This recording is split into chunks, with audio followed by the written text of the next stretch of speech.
Al-Quran dan mengajarkan. Hadis riwayat Bukhari, Abu Daud, At-Tirmizi, Nasai, Ibnu Majah.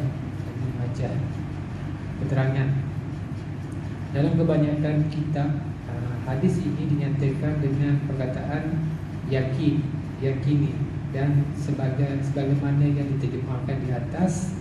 Dalam keadaan ini, ganjaran yang besar adalah bagi sesiapa yang belajar Al-Quran yang mulia dan kemudian mengajar kepada orang lain.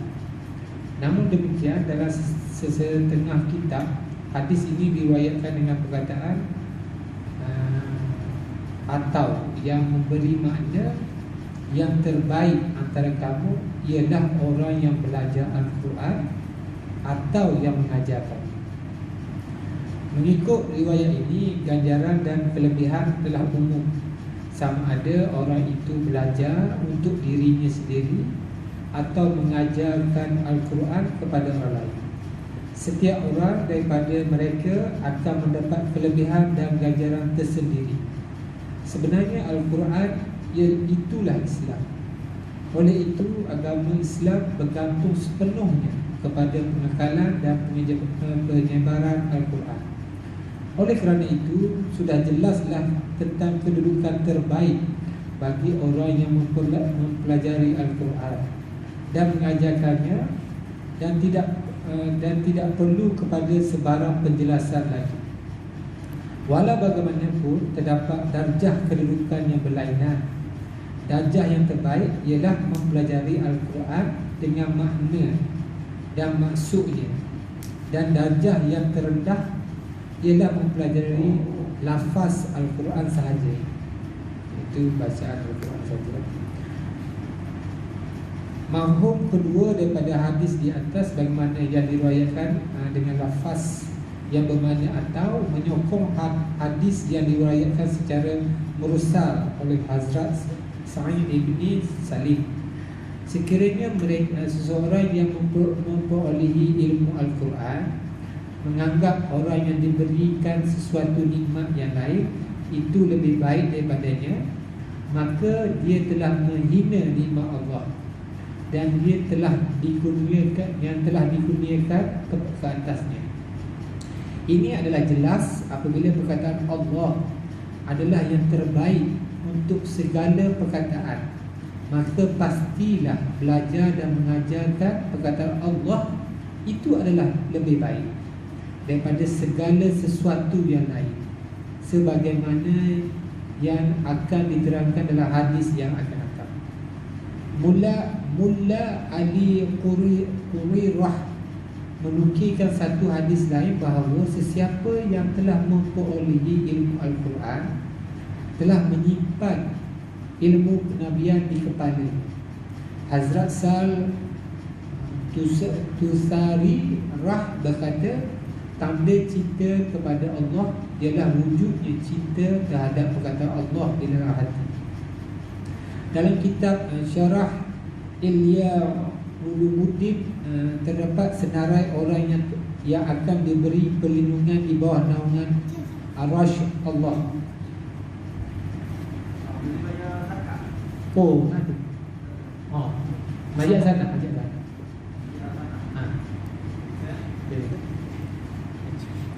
Pada hari pengadilan yang menggerungkan, antara mereka adalah orang yang mengajar Al-Quran kepada kanak-kanak Islam dan juga mereka yang belajar Al-Quran semasa usia muda dan terus mengambil berat untuk baca Al-Quran apabila sudah dewasa. Jadi ini adalah hadis ke-40, iaitu pentingnya kita mempelajari ataupun belajar Al-Quran. Sebagaimana ia telah diriwayatkan oleh Hazrat Usman ini, menyatakan bahawa orang yang belajar Al-Quran dan orang yang mengajar Al-Quran adalah orang yang terbaik di antara yang terbaik. Jadi sama ada kita baru belajar ataupun nak belajar ataupun sedang belajar ataupun dah telah belajar, jadi proses-proses tu harus kita tanamkan dalam diri kita, terutama kepada yang tua. Macam apa ni, anak belajar Al-Quran, belajar. Jadi Takkan yang muda pun kita panggil bila suruh pergi belajar Al-Quran 15 kali alasan.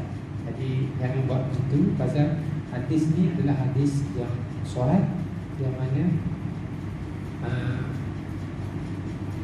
orang yang akan diberi perlindungan di bawah naungan arasy Allah pada hari kiamat nanti adalah orang yang belajar Al-Quran. Sebagaimana kita ni, kita nak belajar ataupun berubah menjadi baik. Jadi kita kena ke arah situlah. Walaupun kita ni orang telah cop kita ni jahat, tapi kalau kita nak belajar menjadi baik, maka orang itu akan diberi terpanggil ganjaran yang terbaik. Sebagaimana kisah pemuda yang membunuh 99 orang. Lepas tu dia terdetik dalam diri dia nak bertaubat jadi baik. Lepas tu bila bertanya dengan orang lain, dia cakap cuba pergi tanya Al-Imam dekat kita punya kampung. Dia tanya Al-Imam tu pun kutuk dia. Apalah orang macam kau ni. Dia pemuda tu bercerita lah bahawa dia telah membunuh 99 orang dan dia berniat untuk bertaubat ke jalan Allah.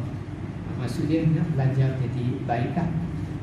Tapi disebabkan atas dasar tiadanya nilai ihsan daripada orang yang mendengar keluh resah dia tu, orang yang mendengar tu walaupun orang tu dianggap baik dan beriman kepada Allah, tapi mengutuk pada orang yang nak berubah jadi baik. Jadi bila dah macam tu berlaku, dia mengungkitkan sejarah pemuda tu bunuh gini-gini, dan konon-kononnya seolah-olah macam tidak merestui lah. Jadi pemuda tu dalam kepala otak dia pun cakap bahawa since aku dah bunuh 99 orang, mamak dia pun nampak kecil je kepada aku pun, pak dia pun bunuh yang ke 100. Jadi genaplah 100 dia membunuh orang. Lepas tu namun dalam diri dia kemungkinan Allah suntikkan nilai ataupun rasa untuk berubah jadi baik. Walaupun dia dah membunuhkan dia ke 100, tapi jauh dalam hati dia masih lagi terdetik, ya Allah, aku nak bertaubat, Allah, berilah aku peluang juga, Allah. Jadi bila dia bertanya kepada ada satu lagi yang orang yang pandai dalam agama ni, orang tu beliau menasihatkan supaya pemuda ni berhijrah daripada kampung dia, keluar daripada kampung dia. Kemungkinan dia memberitahu bahawa ada penduduk kampung ni sampai ke sudah pun bunuh orang. Jadi kau berubah ke suasana lain, kau berubah ke suasana yang kita panggil suasana yang baru, yang boleh menjadikan jiwa kau ni tak tertarik ke arah nak membunuh orang. Jadi disebabkan yang tu, pemuda ni menyaut cabaran pasal jauh dalam hati dia nak berubah. Dia pun jalan-jalan sampai separuh jalan, inna lillahi wa inna ilaihi raji'un, mati. Jadi bila time dia mati, turunlah malaikat Malik dengan Ridwan, penjaga syurga dan neraka, turun berebut pasal yang ni yang malaikat Malik cakap, yang ni confirm lah ni, boleh masuk dalam tempat aku ni, neraka. Yang Ridwan pun cakap, tak boleh. Ini dia sebab dia ada niat nak berubah. Contoh macam tadi lah, niat nak belajar. Belum belajar Quran lagi, tapi kita ada niat nak belajar Quran. Tapi disebabkan itu, masing-masing bertelagah turun malaikat Jibril. Turun malaikat Jibril, jadi sebab dia gaduh, tak tahu mana satu yang menang. Malaikat Jibril pun cakap, kau jarak daripada kampung dia tu ke kampung yang nak pergi ni berapa kilometer? Ukur punya separuh, 50 atas. Pening kepala. Tapi disebabkan atas dasar niat untuk belajar atau niat untuk mengubah tu, malaikat Jibril cakap lagi, kau ukur pula badan dia, lebih ke mana? Bila dia ukur ke, rupanya hati dia tu lebih daripada langit tengah tu, lebih hati dia ke arah tempat yang dia nak pergi berubah jadi baik. Jadi disebabkan yang tu yang naik Jibril cakap, Rizwan, Rizwan, ini kau punya orang. Jadi maknanya niat untuk belajar dan niat untuk berubah. Sebagaimana hadis ni tersebut, hadis ni pun menyatakan bahawa yang terbaik di antara kamu ialah orang yang belajar Al-Quran. Orang yang nak belajar Al-Quran, orang yang belajar Al-Quran ni termasuk dalam orang yang nak belajar Al-Quran, tergerak hati nak belajar Al-Quran. Walaupun sebelum ni kita panggil, kita dilarang, kita tak tahu apa dari segi Al-Quran, dari segi tajwid, dari segi apa. Tapi tanamkanlah niat dalam hati untuk kita belajar Al-Quran ni. Dan kalau yang dah belajar Al-Quran ni, mengajarkan dia. Sebagaimana contoh yang macam kalau abang bagi contoh dekat Arif, bagaimana bila abang tak tahu bacaan atau bunyi dalam Al-Quran ni, abang tanya kepada guru tadarus.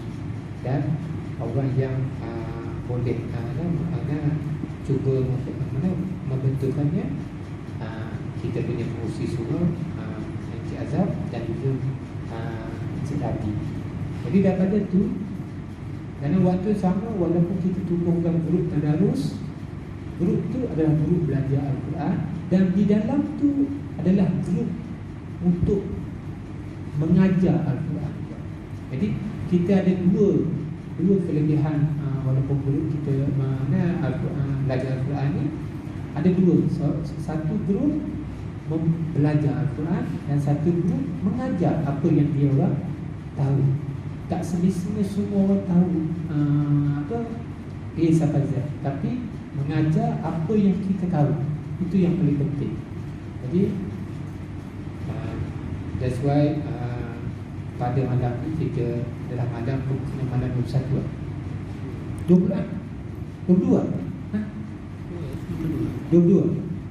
silap nak cadang malam 21 pasal memang niat nak bawa keluarga untuk merasai malam-malam ganjil di surau. Sehari cukup lah, lepas ni kita bagilah peluang orang lain. Kita takut dia sebab musim PKP, tapi niat kita bawa adik keluarga untuk berjemaah kat sini atas dasar ihsan bahawa walaupun dah lama kita meninggalkan surau, dan lama walaupun ada batasan perundangan, tapi dia bukan merupakan halangan kepada keluarga ataupun ketua keluarga membawa ahli keluarga ke surau. Tapi mesti kena ikut peraturan. Jadi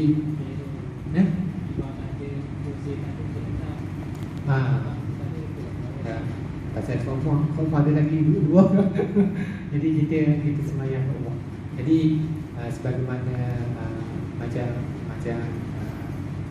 di rumah kita baca Al-Quran, tapi dengan apa kemampuan kita ada lah. Maknanya betul salah tu kita serahkan pada Allah. Dengan niat kita belajar. Sebagaimana kalau anak tengok kat sini, kemungkinan Arif tengok dekat rumah abang baca separuh muka surah dah lama. Tapi bila duduk dekat surau, pengurusi baca satu muka surah. Tapi tak terasa lama. Kenapa tak terasa lama? Kerana daripada rumah lagi kita dah tanam niat bahawa kita nak pergi ke surau untuk solat. Jadi bila kita dah pasang niat dekat surau dekat rumah untuk solat, walaupun bacaan tu panjang, kita tak akan merasa panjang. Pasal apa? Kita bagi bersemangat untuk menunaikan tanggungjawab kita. Kecuali kita akan rasa bacaan tu panjang bila mana dalam hati kita selemanya 50-50 antara nak solat ataupun dia macam tu. Abang pernah cakap, selalu cakap tiap hari dekat rumah kan. Jadi dekat sini kita panggil keputusan dia. Jadi bila kita dah dilatih dengan bacaan-bacaan macam tu, jadi orang semua akan merasakan bahawa bila imam kat sini ke ataupun pengurusi kat sini membaca satu muka surah penuh Al-Quran, kita tak ada rasa apa pun. Kita rasa ni sekejap ni. Macam tu. Jadi Abah berharapkan supaya bukan saja untuk anak-anak keluarga Abah, dan untuk anak-anak keluarga yang lain juga di Seri Tanjung, supaya tanamkan sifat dan minat untuk berubah dalam diri keluarga. Yang lama-lama tu maksudnya ada juga ketua keluarga. Kita cakap orang lain, macam Abah sendiri pun yang dulu perangai atau sifat yang kita panggil lawa sikit lah. Jadi tapi itu yang lepas, kita nak ke arah akan datang yang lebih baik.